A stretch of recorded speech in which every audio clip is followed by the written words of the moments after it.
to-do of activity. And that's not really what I've been sensing in myself lately. What I felt more is like compression. It's as though the day presses down on me, like layer by layer, until by the evening I can hardly sort it out. Looking back, I get confused about the order of things. Did I have that meeting before or after I picked up the kids? Did I send that email this morning? Or was it the afternoon? Did I read that chapter yesterday? Or was it today? Is that paper due today? Or was it due yesterday and I missed it? So many things happen all at once or close enough that they blur. And the narrative of the day kind of collapses. It's like a story where the pages are all shuffled and pressed together. When I try to read back over them, I can't tell how it was meant to go. And sometimes I feel it in my body. I was even noticing it in our meditation where I was feeling it in my body. And then I'll crawl in bed at night, and instead of feeling like the day has passed through me, I feel like it's piled on top of me. Time itself sits like a weight across my chest. I'm guessing that some of you know this feeling. Either you carry it now, or you carry the memory of it, the appointments, the work deadlines, the family responsibilities, the news cycle. They all stack on top of each other until it's hard to know which way is up. Not long ago, I preached here about technology, about the way our devices fragment our attention, the ways big tech are trying to extract data out of our lives and leave us exhausted and ungrounded. And since then, I've been going even deeper with those thoughts, but more specifically about attention. And I've begun asking not just how I use technology, but how I use, perceive, and value time itself. And I have to tell you, this has led me into some surprising territory. And it has me wondering, the title of my talk today, what if we did just one thing? The culture we live in does not make slowing down easy. Everything is designed to accelerate. Faster shipping, faster service, faster results.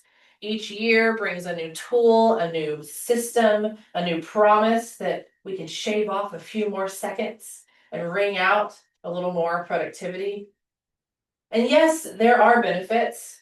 We can communicate across the globe in an instant. We can treat illnesses more quickly. We can respond to crises with speed our ancestors never imagined. But acceleration at all costs always comes with a price. Has anyone else had a sense lately or in their life that time is speeding up?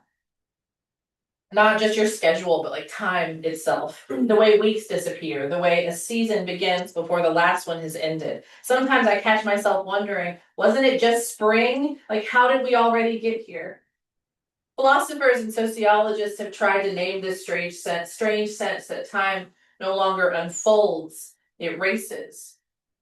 The philosopher Byung-Chul Han calls it the loss of the scent of time. He writes that when our lives are ruled by acceleration, time loses its fragrance. Moments don't have the space to ripen or rest. They simply pass. In earlier generations, time had texture. It was marked by the rhythm of the earth, by light and dark, work and rest, planting and harvest. Time was something you could feel in your bones. But now, instead of seasons, it's like we just have schedules. Instead of rhythm, we have speed. Han says that when everything happens all at once, time itself flattens. It stops breathing. It piles up instead of flowing. Sociologist Hartmut Rosa has a term for this as well. He calls it social acceleration. He points out that almost every part of modern life, communication, technology, even relationships, is driven by the expectation that everything can and should move faster. And yet the faster we go, the less progress we seem to make. We run, but we never arrive. Rosa says this creates alienation, not only from one another, but from time itself. That phrase has stayed with me, alienation from time. Because when our lives are built around acceleration, we lose the experience of flow. Time no longer carries us forward. As I've mentioned a couple of times, it presses down on us. Instead of being something we move through, time becomes something we wrestle with, and that wrestling leaves a mark on our minds, on our bodies, on our spirits. For me, it shows up in the mind first. The restless hum of anxiety that never seems to quiet. Even when the day is over, the to-do list keeps whispering, you could have done more. It shows up in my body, shoulders tight, sleep restless, nervous systems never really settling. For some reason, the 3 o'clock hour is when my brain is like, actually, let's wake up and solve whatever problem it was you didn't get done yesterday. Really resent that, to be honest with you. It shows up in my spirit, though, maybe most of all, because the faster we move, at least for me, the thinner life becomes. I was thinking of a moment last year when I knit my oldest child a sweater. It was a simple pattern, knit and purl with a little bit of seed stitch on the edges. I worked on it for a really long time. It was yarn I bought this yarn for my 25-year-old nephew when he was a child. Obviously never used it. My child is 7 and I'm knitting them a sweater with it instead. Well, so when I finally finished it, I had this like pride and like I used the yarn and my stash I had forever. I'm so proud of it.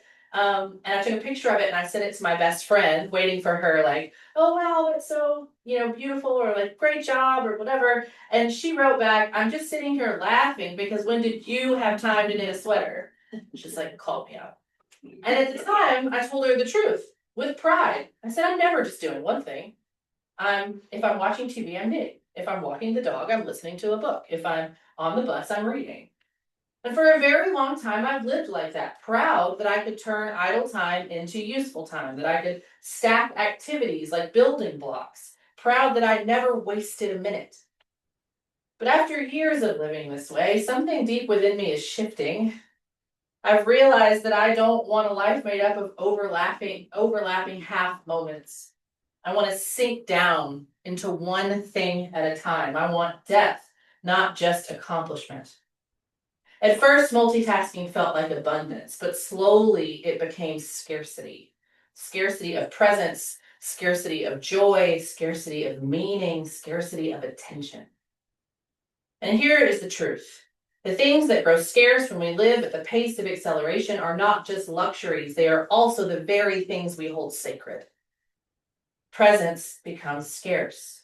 Joy can become scarce. Meaning becomes scarce. Attention itself becomes scarce. And when those things are scarce, our faith, and you could say even our humanity, is endangered. So I've started to make some more shifts. Many revolved around technology, which some of you have heard me talk about. Small choices that have added friction between me and the endless call to multitask.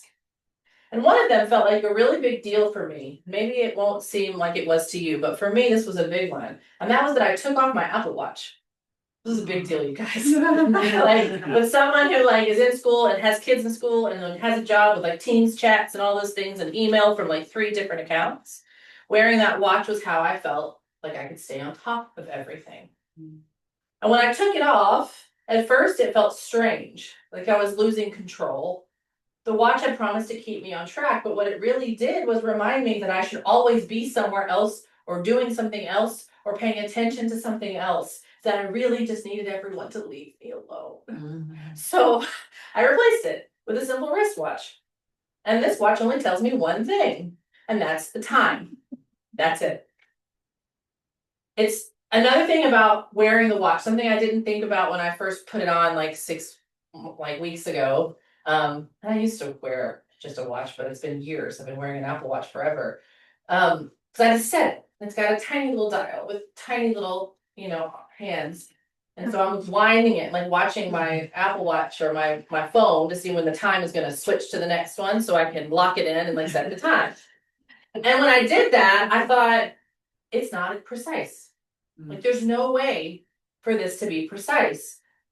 And as I was sitting in meetings and like waiting for the Zoom to start or whatever, and it hadn't started yet, but the time, and I would look at my watch and I would think, even though there's no way it was like 5 minutes off all of a sudden.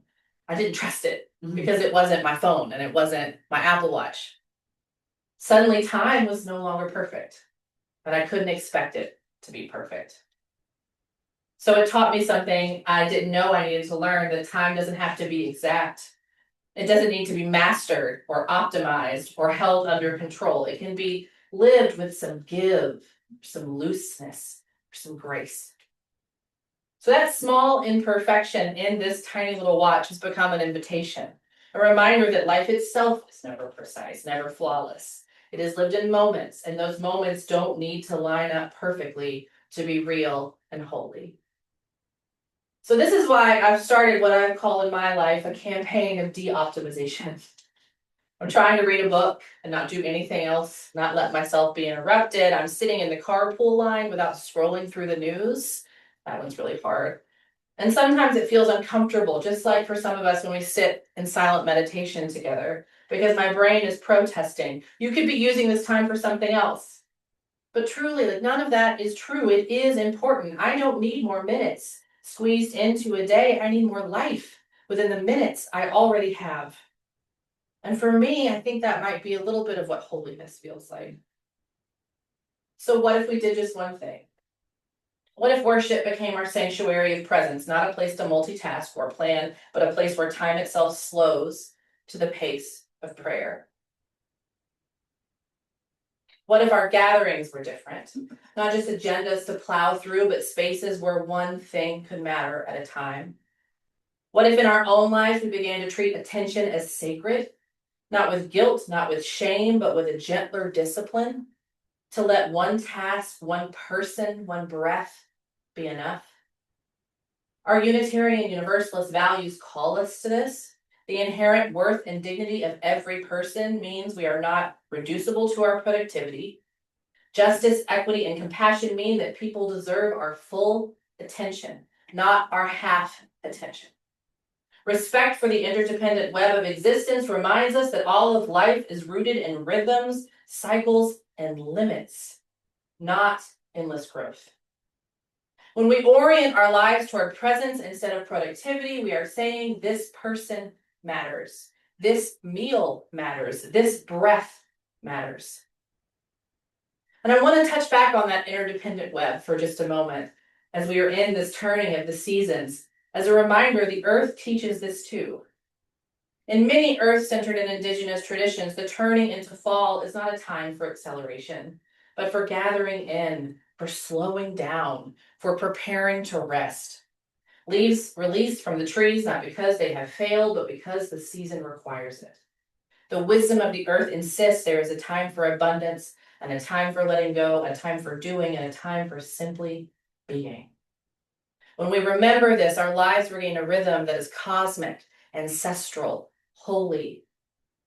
So perhaps doing just one thing is not only a practice of sanity, but a practice of alignment with the seasons, with the cycles of rest and renewal, with the earth itself.